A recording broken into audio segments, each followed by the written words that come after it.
You're listening to Love Talk Live with the relationship expert, Jamie Bronstein, only on LA Talk Radio.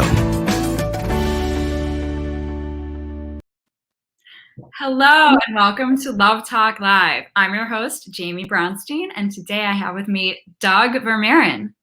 Hey, good to be with you, Jamie. So happy to have you. And we were just talking about before the show, it would be better to have you in person, but we'll do that at some point. Absolutely.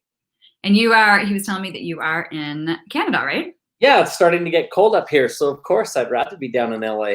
Okay, well, we're going to make that happen. We're just going to use our thoughts to tell COVID to vanish, right? Oh my goodness. Yeah, it's about time, right? Yep. Let's do it. Okay, so Doug is amazing. And as you can see behind him, he just made a movie called How Thoughts Become Things. And I'm going to read to you guys a little bit about Doug and the movie, and then we'll get into some questions. So Douglas Vermeeren is the producer and director of 3 out of the top 10 personal development movies ever made: The Opus, The Gratitude Experiment, and The Treasure Map. And now he is revealing his new hit film, How Thoughts Become Things. How Thoughts Become Things goes deeply into the nuances of personal reality creation. Content that has yet to be committed to film, and he's brought along a few friends such as Bob Proctor, Denis Waitley, John Demartini, Joe Vitale, John Assaraf, Marie Diamond, Travis Fox, and Dr. Karen Perkins to explore the how of how thoughts become things. Doug has also researched the success strategies from business leaders and companies like Nike, Reebok, Fruit of the Loom, FedEx, American Airlines, UGG Boots, Uber, KFC, McDonald's, Disney, United Airlines, Microsoft, and others, just to name a few. And he's shared their success secrets on film and in his books. ABC Television and Fox Business refer to him as the modern-day Napoleon Hill. He is a regular featured expert on Fox, CNN, ABC, NBC, CTV, CBS, and others. And feel free just to add anywhere in there in the room. Currently, his program, Personal Power Mastery, is rated as number 3 in the world for the most powerful personal development seminars. And he recently authored the international best-selling book, Personal Power Mastery. Welcome, Doug, today as we explore how things. Doug, even before we get into things, I'm just going to ask a simple question. Have you used your thoughts to create all these things? Oh my goodness. I think the truth is nothing happens without the thought. So it's the spark that really makes things go, right? So absolutely I have. Oh my God. So can you tell us a lot about your film, how you came to do this film, how you even started doing what you're doing? Just tell us your story a little bit. I'd love to hear. Yeah. So I guess my story is kind of interesting. Like, this film has been in the making for years and years and years. Kind of what happened to me is the family that I was raised in, probably like maybe a lot of your listeners, I had no experience with personal development. In fact, we had no entrepreneurial background. My dad worked in construction. My mom babysat kids at the home, and I was kind of destined to sort of repeat the poverty pattern. And I was heavily enrolled in the rat race, so to speak. And so it was about that time that somebody had given me the book, Think and Grow Rich, and that idea, to think that you could change something. Well, again, at first I didn't believe it. I just thought, well, this is crazy, it just doesn't work. But as I read the book, I really, I guess, kind of got jealous of Napoleon Hill a little bit. I guess that's the easy way to explain it. Here he had done these interviews with people like Henry Ford and Thomas Edison and all these really famous people. And so I kind of decided at that young age that I wanted to do the same. So I started to go out and meet with some of the world's top achievers, some of the companies that you mentioned and so forth. But the thing that I noticed is my results really started to change. I started to really learn how to, create my own business and become an entrepreneur and all of these things. And I really did financially very successful. In fact, as a 19-year-old, inside of 6 months, I did my first $1.6 million under their help. Yeah, so pretty cool. And so as I looked at kind of my results and then started kind of working backwards, well, what was it that really sort of ignited this? It really was, I think, a beginning of thinking about myself differently and then thinking about the world differently. And so that was kind of the beginning of this project of How Thoughts Become Things. And I guess one of the things that we often sort of kind of take for granted is that we just kind of flick onto autopilot so often, right? And we don't really evaluate or think really about what's going on in our life.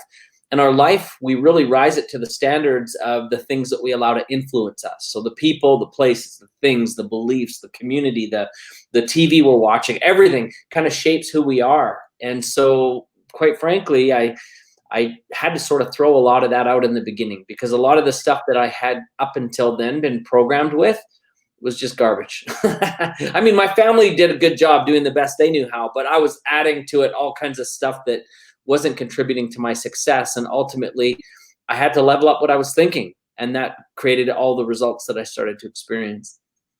So a question that's coming to me is, so how does one get rid of the chaotic thoughts in their minds? How does one kind of put this bubble around them to say, like, no, I don't want that. That doesn't align with me. I'm acknowledging that's their stuff. It's not my stuff. So how do people do that? Well, I think that's a super awesome question. And it's really maybe two parts to answer that. I think, first of all, we have to have clarity on kind of where we want to go. A goal that is specific and clear becomes attainable and near. Albert Einstein said it also once, that a problem well defined is half solved. And I think that most of us don't ever decide what we really want. So therefore, by default, we live the things that just kind of happen to us, right? So that's number one. But number two, something interesting that I observed is, as we started to create How Thoughts Become Things, at first I thought, well, you know, if we want to manifest better possibilities in our life, it's all about thinking positive all the time. And the truth is, it's not. And I don't know about you, but I don't know any human beings that are able to think positive all the time, right? And so the more that I investigated that idea, the more I realized that thoughts actually arrive as a duality. There's a positive and negative to every thought that we kind of encounter. And let me maybe explain what I mean. So if you've got listeners that, say, for example, want to start a business, they want to be an entrepreneur. Well, the first part of that thought, our intuition says, you could do it. You could be really good at it. You could be effective. It would be cool. There'd be freedom. There'd be money. There'd be possibilities, blah, blah, blah, right? But right behind it is a negative thought that comes in that says, no, you're not good enough. You don't know the right answers. You don't have enough experience. You don't have enough skills. And so those two thoughts, it's kind of like they're, if you will, descending together, the positive and the negative, descending into your life.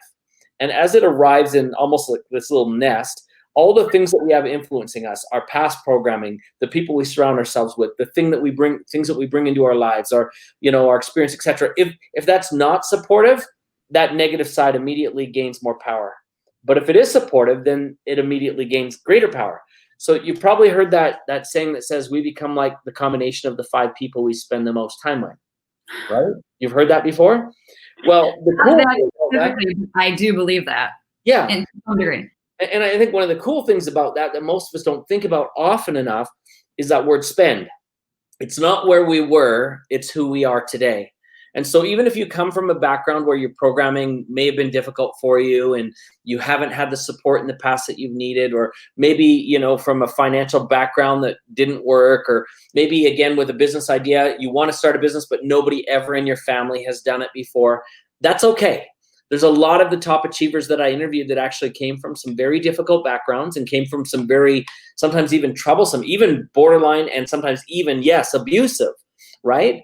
And so it's not really who you were, it's who you are. And so we got to recognize that the 5 people we spend our time with now really influence our programming. And so we can effectively do that. In fact, one of the cool things is, let's just point this out, the people who are tuning into your show right now, you're being programmed. This show is a program that's programming you. And so if you want to rise higher and you want to get to better levels of things in your life, you just need to start making careful choices about the things that you're going to allow to influence you. And that will allow you to reach higher heights. Okay, so I love the example that you gave. And I would like to give an additional example because it's called Love Talk Live and I am all about relationships. So what I do with my clients is, like, I give them an example of, so you start dating this guy and you get so excited and you're just on top of the world. You're imagining the wedding. This is after one date. And it's going to work. Okay, wow. I'm kidding. Whatever it is. And then right after that, exactly like you said, right after that comes the thought, it's not going to happen. How is it going to work out? It's too good to be true. All these things. And so it's that fear. Like, I believe that fear can become a self-fulfilling prophecy because the universe gives us what we focus on. And if we're focused on fear, then that's what we will manifest. Is that similar? Yeah, here's the thing to think about the universe. The universe is an echo chamber, right? And if we approach it with fear, scarcity, criticism, hesitation, doubt, comparison, any of these negative things, jealousy, any of these kind of things, that's what comes back.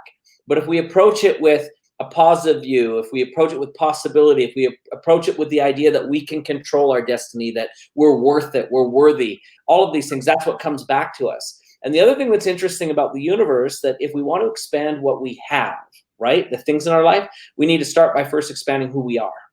And so if we recognize that, you know, even this idea of maybe I'm not good enough, if we shift that on its head and say, I can become good enough, like this idea of it's how thoughts become things, right? So part of this journey is about understanding that if we want to have new things, we need to become something new. We have to really start becoming something. In fact, there's a quote from Jim Rohn, and I really love this. He said, if you win the lottery and you want to keep it, you have to learn how to become a millionaire very fast. This is something that, you know, if we were to even look at those words, like everybody focuses on thoughts. They talk about, I got to control my fears, my negative thinking. And they spend a lot of time looking at that. They also spend a lot of time talking about things, right? Like, I want the new house, the new relationships, the Ferrari, the traveling, the money, blah, blah, blah. You fill in the blank, right? Well, the truth of the matter is these things are actually not as important as this become. Because when we start becoming the right things, when we be, we can actually do. And when we can be and do, then that's when we can have.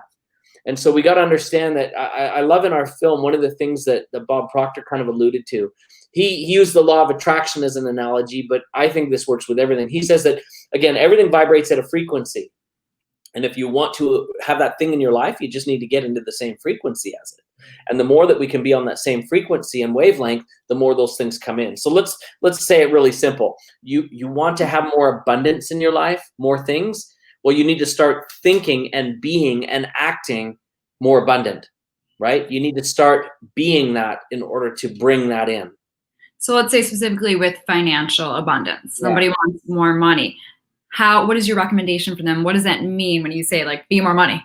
I feel like I know, but let's explain it. This is a topic that I totally love, okay? So if you were to go to Google right now and you type into Google, #1 passive income coach, it's actually me that comes up. Right? So this is our first year of me doing 8 figures annually passive. Like, we're talking over $10 million passively. I have no job. In fact, I'm working on a book right now that's coming up called The 6-Minute Workday. I literally manage my entire day in about 6 minutes, but we're doing in fact, this year it'll be around 14 million. But you basically take a shower right before the show and you're like, here's my day. In fact, I get to spend most of my day with family members and doing the things that I want. I was just actually out with a couple friends this afternoon, and so I don't have a job. But let me share kind of how that occurred, okay? And maybe on another show we'll get into greater detail on this. But the truth of the matter is abundance it starts with the mindset of abundance. Then it really gets into the strategies of abundance. So one thing that's really important that people don't realize when it comes to passive income, passive is always created by systems, which either means you're going to automate or you're going to delegate. So you've either got someone who's going to help you or a system that's going to help you. And then what you're going to use is you're going to use your intelligence to build that. Now, let me share it in a nutshell, really cool, from a story that happened to me. When I was out interviewing the world's top achievers, I was 19, remember? And I really wanted to start a business because some of these people I was interviewing were among the world's greatest entrepreneurs, very inspiring people. And I'll never forget that I decided I wanted to try and get one of them to give me some money to run my business. Now, the truth is I knew it wasn't going to just be a gift. But as I was sitting with one of them, I showed my business plan and I said, how will I find customers? How will I get the distribution? How will I do the fundraising? How will I, get the market done? How will I, blah, blah, blah. And I'll never forget, he stopped and he looked at me and he said, I can tell you're going to start a really small company. And I was like totally offended. I was like, what do you mean I'm not going to start a small company? I have big dreams. And he said, no, you're going to start a small company. And I said, what do you mean by that? That's absolutely absurd. I'm a go-getter. And he goes, well, I can tell because you're asking selfish questions.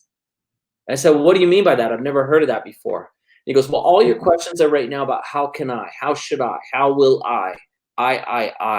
He says, if you want to start a big company, you need to ask a better question. And that's, who can help me? Who will get me my funding? Who will open the doors for me here? Who can help me with marketing? Who has my customers? And then he pointed out very quickly that all great and grand enterprises ever in the history of the world have always been done by a team. Anybody who's won an Academy Award in the movies, it's always been a team. That person didn't run the camera and do the lighting, write the script, do the makeup and all these things. And same thing with an Olympian when he wins the gold medal. It's not him that did all the work. Sure, he's collecting the medal, but he had a coach, a nutritionist, a team, all these things, right? And so we've got to understand that old adage that you've probably heard, if it's meant to be, it's up to me. It's a total lie. If you really want to create something good, yes, the spark begins with you, but everything thereafter is about assembling people who can help you to realize your dreams. And all amazing things are accomplished by team. In fact, one of the things that people ask me oftentimes, like in the entrepreneur courses that I'm teaching, you hear a lot of the gurus today talking about the number one highest value skill that a person can have, right? What's the highest value skill? Well, some people say it's learning how to sell and all these things. Well, that's not true. The highest value skill, and this is perfect for Love Talk Live, the highest value skill is to learn how to build and maintain high-level relationships. Right? Because that's where everything comes from. Everything you want in life will come through someone else or in a relationship with someone else. And maybe to put it this way, you ask about how to do $1 million deals. One of my mentors said this too. He said, you'll never do $1 million deal at a $10 breakfast. And so if you think about it in that context, it means that, don't go to Denis. Yeah, I'm not saying good things won't happen at the lower level breakfast, but really the quality of the people, if you hang around with high level people, you'll have extraordinary things. If you hang out with the low, the slow, and the no, those are your answers. So you should always be seeking, how can I really elevate the people that I'm allowing to not only influence me, but support me? And you've heard that saying that says that your network becomes your net worth, right? That's true. But before it becomes your net worth, your network actually becomes your safety net. It becomes the people that'll give you the solutions to the challenges you're facing, help you determine the things that are valuable and prioritize and select and help to understand what you should be doing. So I think if you want the number one way to become wealthy quick, it's up-level the people that you're around, because all your opportunities and insights will come through your associations. I love what you're saying, because I feel like people don't talk about this enough. No. People are struggling. They're feeling alone, especially during this time. Yeah. And I love that your message is get support. Get the support you need. Reach out to the people that you know. Find people that will support you. If you currently don't have those people that you feel like have your back and want the best for you, find new people. Use your intuition, because that's also what it is. Like you could have a whole group of people that are very well off, but if intuitively, like they're not. You've got to resonate with them, and they've got to get you. The other thing too, if you think of the word net worth, worth is not just money. It's what those guys find worthy and worthwhile. So your network also determines your net values, right? So you need to find people that get that. And here's something else that I think is really important to kind of point out. And again, I don't want to hijack this into a business conversation. We can do this another time, but I love business, and that's kind of my forte. That's what I teach. But you often hear the gurus today. And by the way, when I went out and did my interviews with the 400 top achievers, I found a lot of this stuff that the gurus, the success gurus and stuff today are teaching, totally wrong. And it's not going to help you. So you've got to study success from success. And one of the things that I learned very quickly is you hear the gurus say, if you want to become successful, you have to step out of your comfort zone. Well, actually, no. Because if you're going to try to do all the things that you're not comfortable with, you're going to really find that you'll never get ahead. So instead of, like, say, for example, I'm uncomfortable building websites, I'm uncomfortable doing my own taxes, I'm uncomfortable, building marketing materials, I'm uncomfortable doing my own dental work or cutting my own hair. I mean, there's just stuff I'll never do, right? Yeah. And so the best advice that I can give you is don't try to get out of your comfort zone. Get into your brilliance zone, the stuff you're really good at, the stuff that you're excited about, the stuff that you're gifted with, and that people recognize that you are strong there, right? And then all the stuff out of your comfort zone, you should be delegating or hiring or finding people who that's their brilliance. And again, back to this idea of a team, right? The best entrepreneur in the world is the person who can assemble the best teams. And so that should really be your goal. That's what you should be doing, right? I love everything you're saying. Yeah. So another question that, and this could kind of fall into what we're talking about, but also get into other things, is you had mentioned before that, so let's say somebody's on their journey, whether it is to manifest love or a business or anything, and you said something that was very human, which is you're not going to be positive every second. And so if somebody is studying this, thoughts become things, oh no, I had a blip, I had a day of blips, how do I get back on track? Or did I just screw everything up? Like, what do you say to that person who's like, okay, I'm human. Yeah. What do I do about the fact that I can't be positive every second? Well, it's interesting that you say that. And I like even just this idea of romantic energy. The truth is the only place that the happy endings really happen is in a Disney movie. And even, those that have really wonderful, happy relationships, how many psychologists have come out and said if they're not arguing from time to time or expressing their opinion, then it's not really an equal relationship because it's not authentic. Yeah. So, but let's maybe look at it this way. It's interesting. Let's take the idea of happiness for a second. Again, here's something else that the gurus are getting wrong. You've heard this idea that they say happiness is a choice. Well, that's partially true. Let me explain what I mean. Before COVID, I was invited to go and speak at a maximum security prison in North Carolina. Those people, when I met with them, there was a lot of really think maximum security prison. Well, there's characters there that have done some pretty bad things. Now, interestingly enough, as I spoke with them and had a chance to chat with some of them afterwards, it was interesting to hear that many of them felt like they were making a good choice at the time, right? The thing that led them to being in prison, they thought it was a good idea. They thought it was a good choice. So is happiness really a choice when it can lead to somebody being locked in a 10 by 10 cell, wearing an orange jumpsuit? They can't have access to their family, friends, or anyone else. They've damaged the victim. They've damaged the victim's family. Is that happiness? Of course it's not. So we can immediately see that any choice based on immediate gratification is generally wrong. When it comes from a high level of emotion, it doesn't always lead to lasting response, especially if it's a negative emotion like anger. So what is happiness and how can we build it better? Well, happiness, in my opinion, starts again with a choice, but it really addresses what are the consequences you're creating. So if you want to create a consequence that's going to provide more joy, more happiness, more freedom, more opportunity, more abundance, more expansion, greater possibility and connection with other people, if you want choices that are at those kind of consequences, they're choices that you have to think about a little bit more. And they're choices that you have to look for the long term a little bit more. The truth of the matter is all good relationships have a few speed bumps, but they're both committed to the long haul. They're there for the long term, not for immediate gratification. If we've ever seen, and pardon the expression here, but like a one night stand or a relationship based on immediate gratification, it generally doesn't lead to anything great, right? It leads to a selfish moment where people just kind of get satisfied and move on. And so those things will never, ever create brilliance. So we've got to kind of, for us, I think, whether it's relationships, whether it's wealth, whether it's even feelings about our own self-confidence and self-esteem, whatever it is, we've got to have a long-term view of who we want to be. Now, the interesting thing about that I think is kind of cool is when I was studying the top achievers, there's really two components of success. One is that specific and clear. What does it look like, right? What is the definition of success in terms of how will I know when I've achieved it? But the more important part of that, I believe, has to do with how we feel about those things. And I love what Stephen Covey said in 7 Habits of Highly Effective People. He said that many people climb the ladder of success only to find that it's leaning against the wrong wall. So this idea of achieving a certain level of success, specifics doesn't really mean as much as the feelings that you'll get from it. Yeah. So you've got to ask, am I going to feel good at the end of this? And there's many people that I've met who along the journey, they set out for one thing and they realize as they're going that maybe this isn't exactly what I wanted. In my third movie, The Treasure Map, I really like what John Demartini said. And you guys might remember John was in The Secret. Funny thing is, John's one of my best friends, so he's actually in every one of my movies. But he said something really kind of cool. He said, everyone is wealthy. It just appears in the form that they value most. And so if you think about it, what do you value? And that's really what generally you create. You seek the things that you believe will give you the most happiness and joy.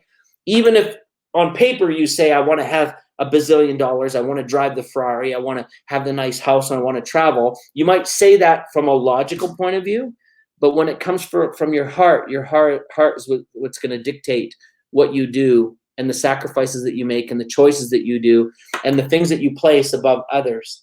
You're going to always choose what's important to you, regardless of what you say.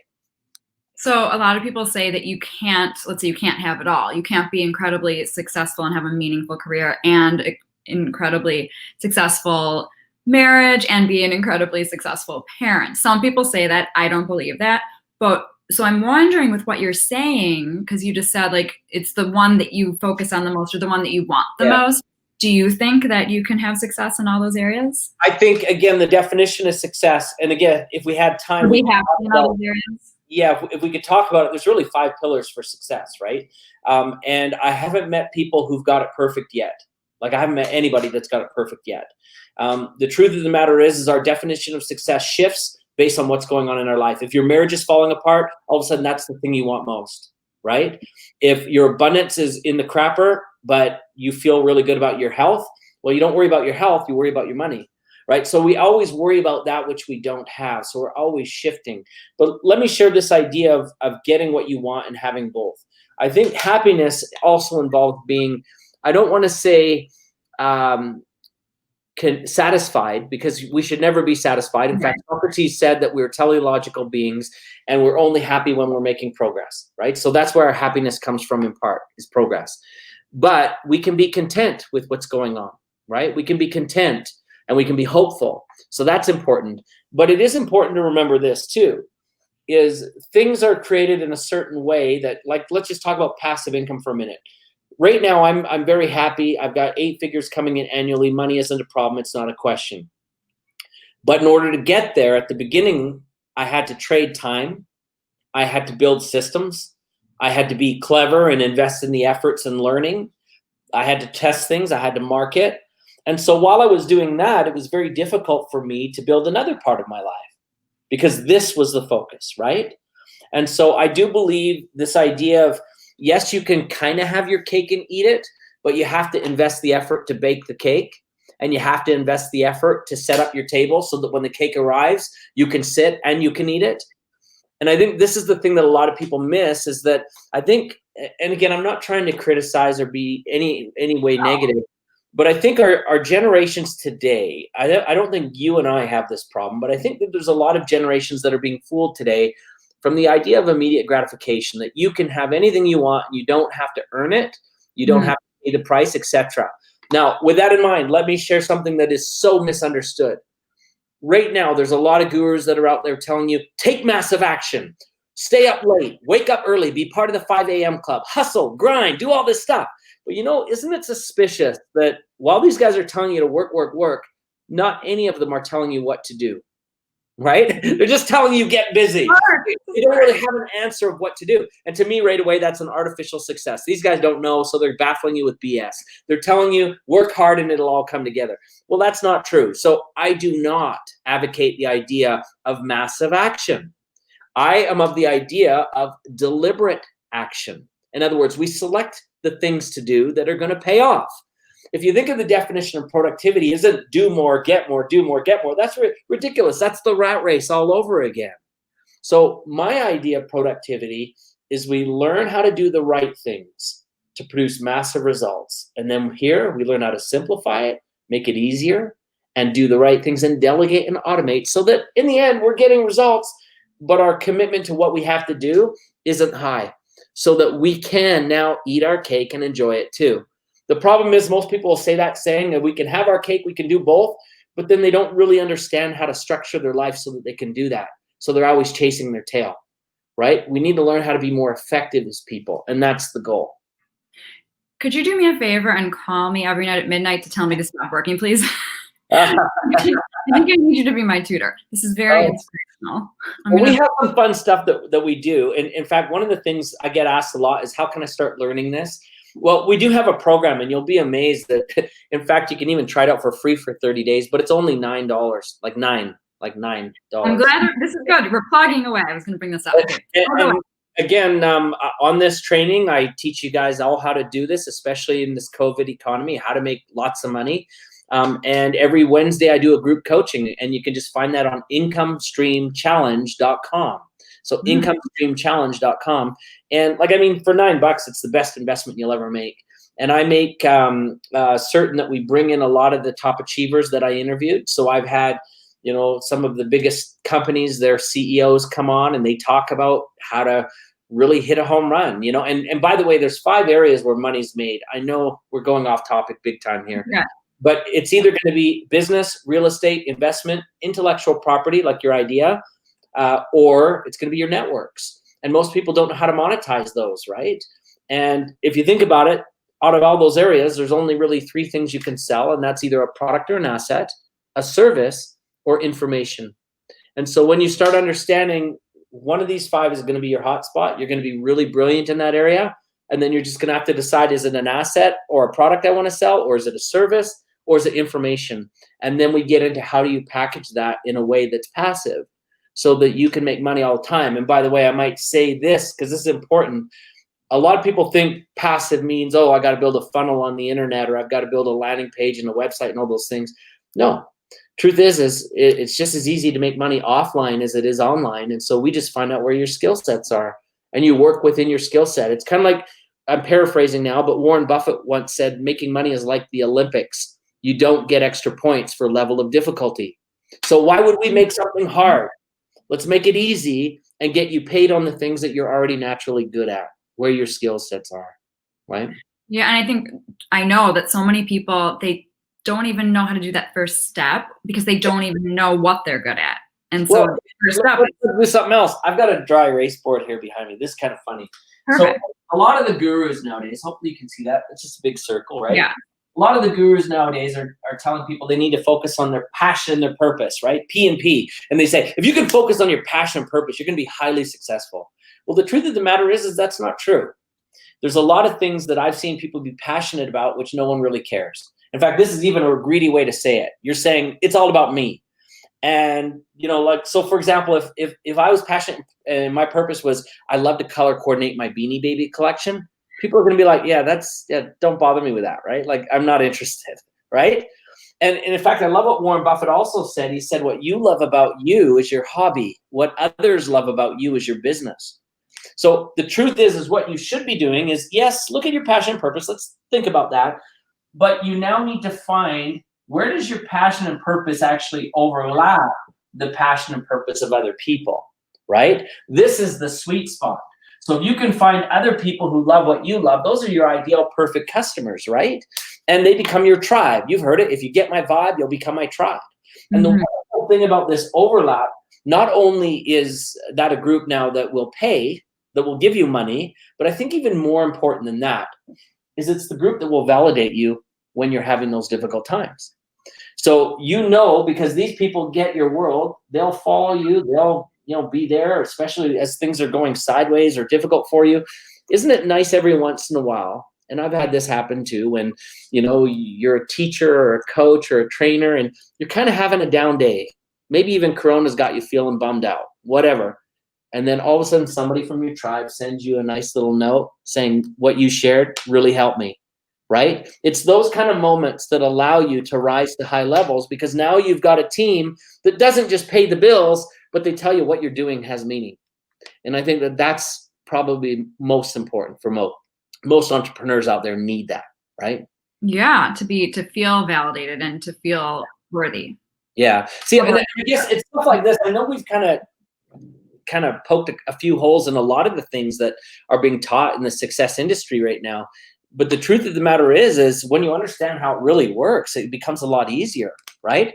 We now know who to search for, the people that see things the way we see things, that are willing to, how should we say, put their stamp of approval on our efforts and compensate us for that, right? It's so hard, I think, for people when they feel like I've got to be out there and I've got to pitch and I've got to sell and I've got to market and I've got all these things. Well, the truth is, if you find the people that resonate with what you resonate with, it just all gets easier. It sells itself. Right? Well, it not only sells itself, but people will start to seek you out, because that how should we say, that love of it and the value that you bring really just starts attracting people from everywhere. You'll get referrals like crazy as well, right? So I don't know. For what it's worth, I really think that there's a lot of opportunities for people to be much more successful than they're being. They just need to get the right teachers, right? I thought, well, I'm sure you're going to be getting more students from this. Well, I'm happy to support any way we can. So we just have a few more minutes. I'm going to do like a rapid fire question. I don't even know if anybody has ever asked you this, but since it is Love Talk Live, I'm going to ask you a rapid fire question and then plug away again at everything that you want to plug away. Okay. Someone wants to manifest, let's just say their soulmate. People have different definitions of soulmate. They want to manifest the person that came to this earth to be with them. How do they do it? Where do the steps go? Okay, so here's something that's really kind of interesting. A lot of times when we talk about law of attraction manifestation, people think right away that means, where's my Ferrari, right? And meditate it and it will show up. The truth of the matter is everything that you already want already exists in one form or another, right? So it is there. Yeah. Now, the question that I have is let's use the example maybe of a sports car. Imagine yourself sitting in your house, there you are, and you're saying, bring it. Well, the truth of the matter is unless there's a road going to your house, it's very difficult for that car to get there. So there's certain things that we can do that will increase the possibility that it will be attracted to us. We've talked about action already, but here are some other things. In fact, let me maybe share it this way. The first person to ever talk about this was Aristotle. He called it the law of attraction, or the law of probability. He said that which is probable is most likely to occur. Sounds pretty simple, right? Let me use an example. Let's say at the end of a football field, 100 yards, there is a target. And you're there with a bow and arrow, and you're trying to get it in the center of that target, right? What are your chances from 100 yards? Well, for most people, it's pretty slim, right? Very little chance of doing that. But if you took a step forward towards that target, what would happen to your chances? Well, every time it gets better, right? So if you want your soulmate, are there things that you could do to increase the probability that that soulmate would show up? I'm going to say yes. Well, let's start with a few things. So number one, the people that you hang out with. If you're hanging out with people who are more like what you want in your life as a soulmate, chances are very good that the probability is you'll either find that people in that group or someone in that group will know the person that you're looking for, right? Number two, the things that you learn, right? The things you learn will increase your probability. So again, you want the soulmate. Well, you could learn certain things about maybe what that soulmate would like as a habit, as a hobby, as a thing that they would do. You could find that. And then you start hanging out in those places, right? Which kind of brings us to the third one, which is geography. So many people talk about finding their soulmate, but they're content to sit at home and watch Netflix. Expect that person will. They're at the front door. They're delivering my Uber Eats. Like, is that how they're going to get there? Like, that's not going to happen.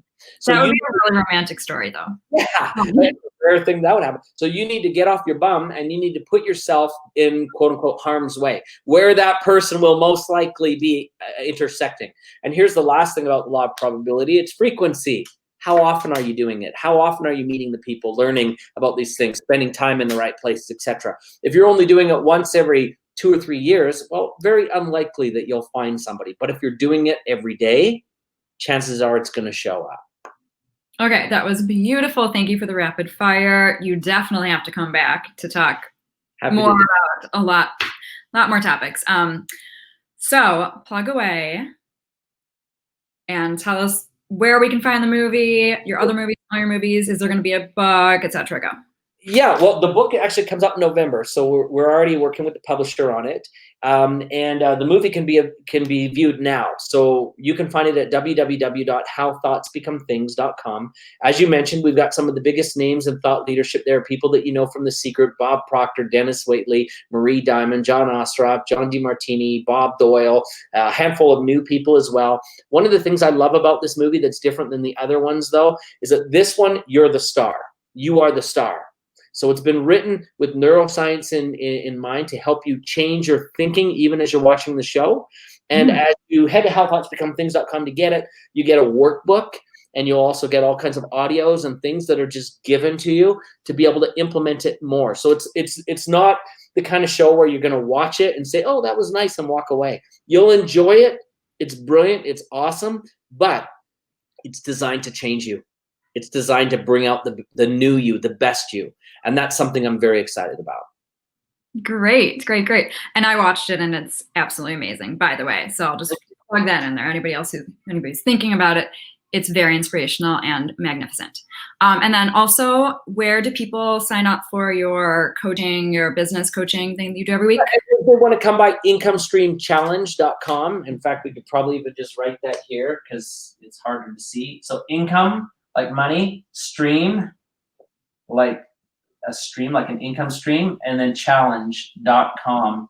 And when you sign up there, there's all kinds of free gifts and bonuses as well. The objective is obviously to help you build effective income streams and make some money. Like I said, it's only $9. And so it's a really great investment, and it will change your business and your life. If you like any of the things that I talked about business-wise today, or any of it made sense, this will rock your world. And we've had so many people who've been able to rise to 6 and 7 figures just using the tools that we've got here. And I'll be happy to share about this. Oh, thank you. Thank you. That's kind of you. Okay. So, and then if anybody needs to reach out to me, if you have questions, I'm at therelationshipexpert.com as always. And Doug, thank you so much for joining us today. You are so inspirational. You are extraordinary. I am so happy to talk to you today. And I don't know, it was very valuable and meaningful. And so I really appreciate you taking the time out of your day. I look forward to connecting again. This was fun. Definitely. So thank you. Thank you for joining us on Love Talk Live. Have a wonderful evening, everybody, and we'll see you next week.